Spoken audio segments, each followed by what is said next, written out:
南摩。第三是多杰羌佛说。释法折言63。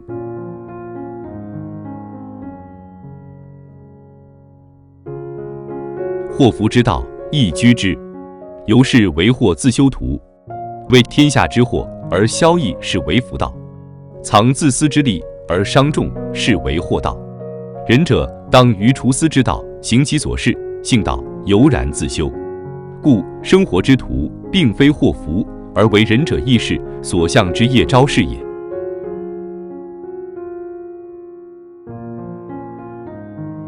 祸与福是截然相反的，虽然它们处在不同的位置上，但是祸与福都是我们人自己去找的。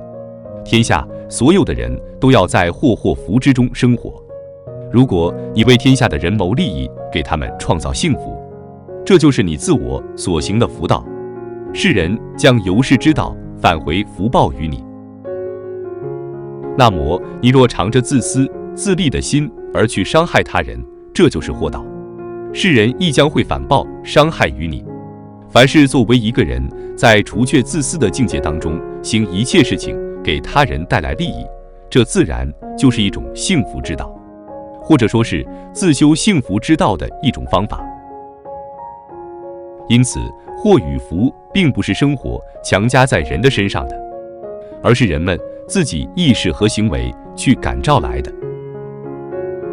我们的意识和行为是为公众而谋利益的，自然是福；我们的意识和行为自私而为己，归根结底肯定是祸，因为人们是敬善而反恶的。